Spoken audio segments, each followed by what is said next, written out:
Buenas noches, comunidad. Hoy les traigo 3 historias de terror que pondrán a prueba su tranquilidad. Aquí tienen un adelanto de lo que les espera esta noche. Al acercarme, mi camión empezó a fallar.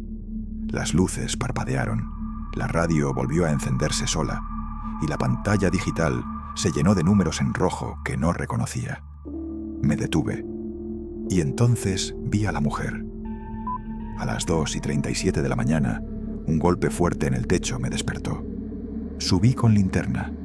Nada. Pero la nieve tenía huellas, manos, no pies. 2 manos grandes, arrastradas, como si alguien se arrastrara por la nieve de cabeza.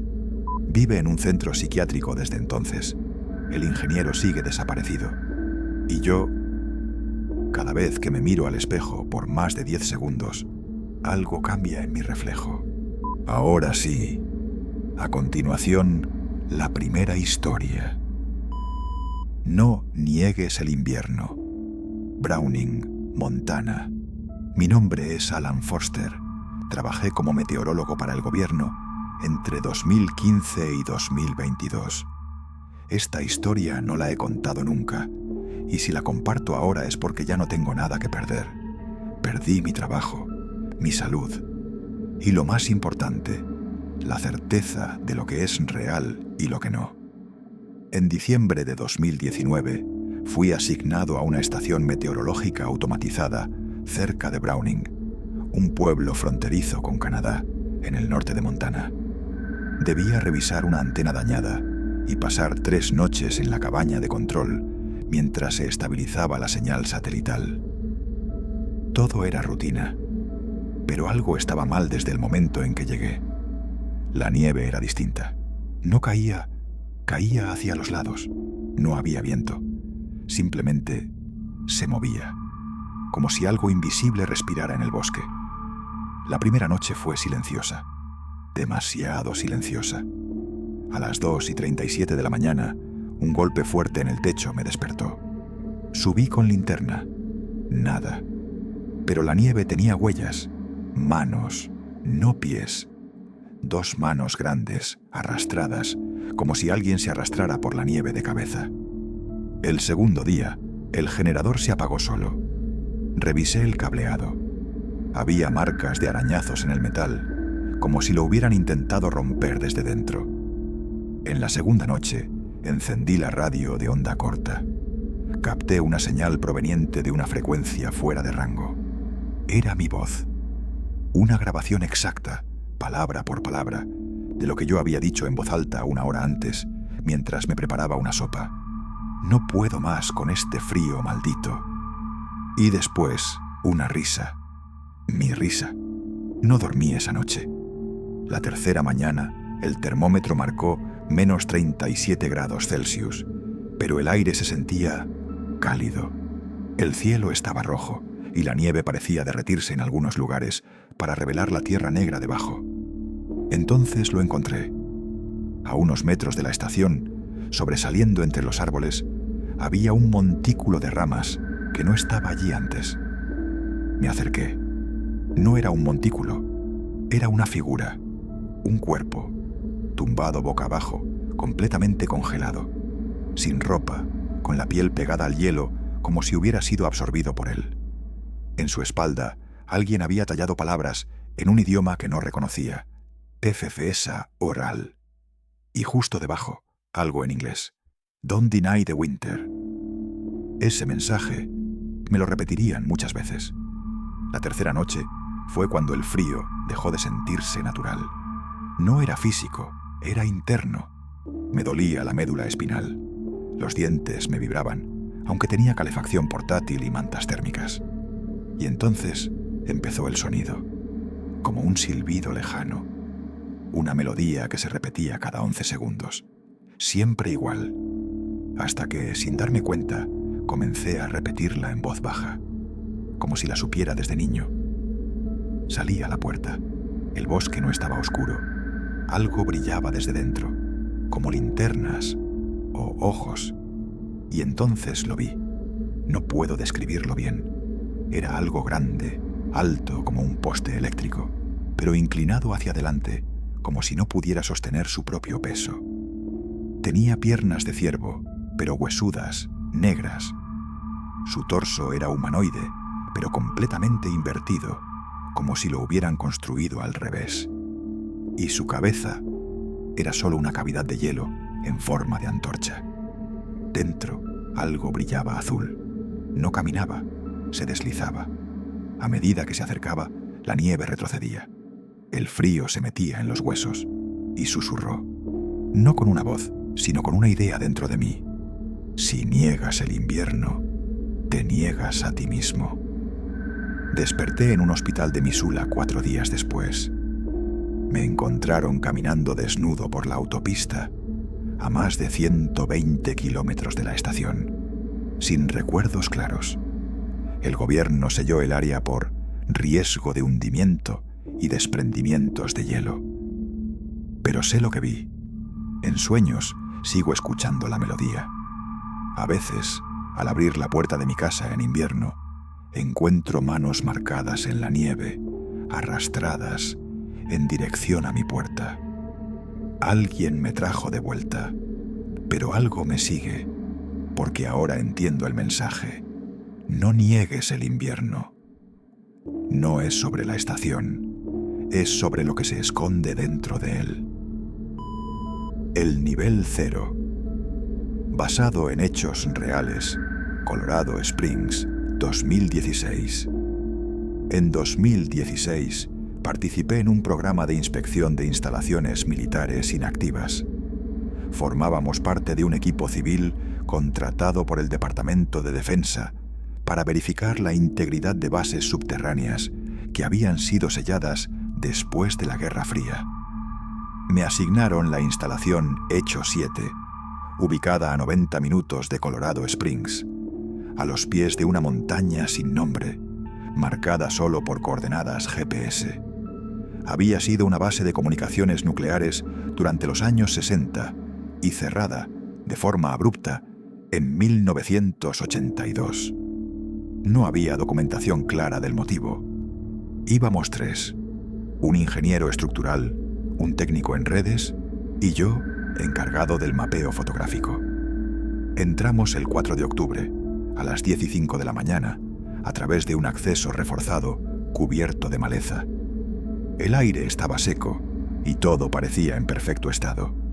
No había óxido, ni humedad, ni ratas. Eso fue lo primero raro. El lugar llevaba cerrado más de 30 años y, sin embargo, no parecía abandonado.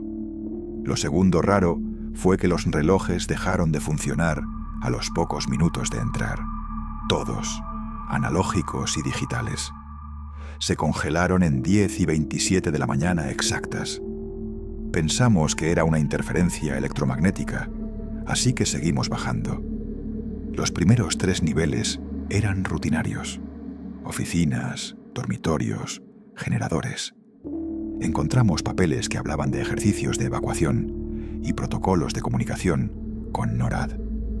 Pero entonces descubrimos una trampilla oculta bajo una consola en el nivel 3. No aparecía en los planos. Marcada con pintura roja, decía: no descender a nivel 0.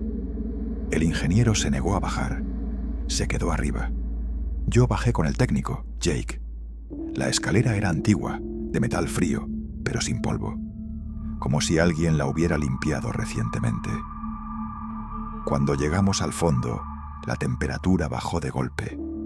No hacía frío normal. Era frío clínico, como el de un quirófano olvidado bajo tierra.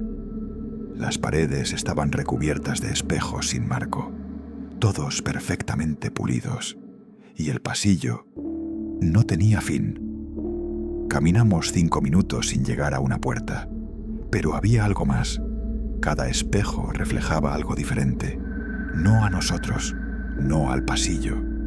En uno de ellos vi una sala llena de cuerpos apilados, boca abajo.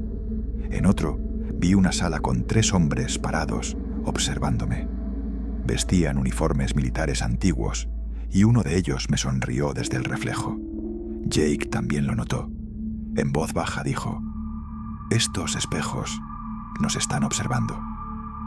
A los pocos segundos, los espejos empezaron a vibrar, como si alguien respirara detrás de ellos, y de pronto todas las luces se apagaron, ni nuestras linternas funcionaban, y en la oscuridad escuchamos un zumbido, bajo, metálico, como si algo se arrastrara por dentro de las paredes.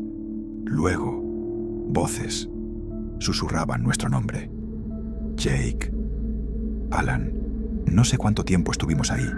Perdimos la noción del tiempo. Lo siguiente que recuerdo es estar corriendo por el túnel en dirección contraria. Pero el pasillo nunca terminaba.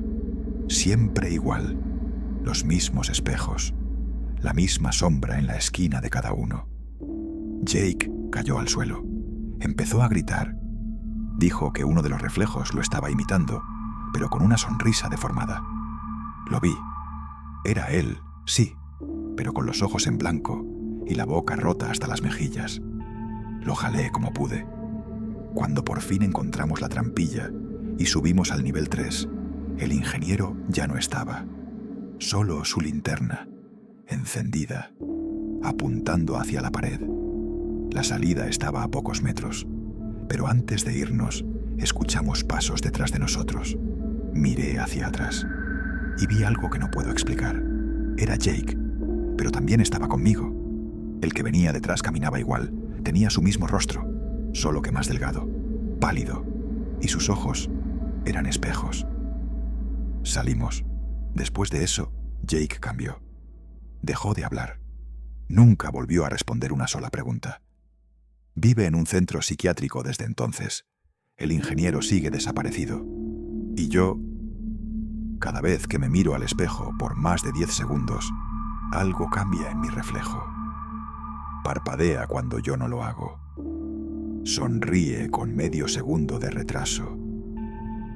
Sé lo que vi allá abajo.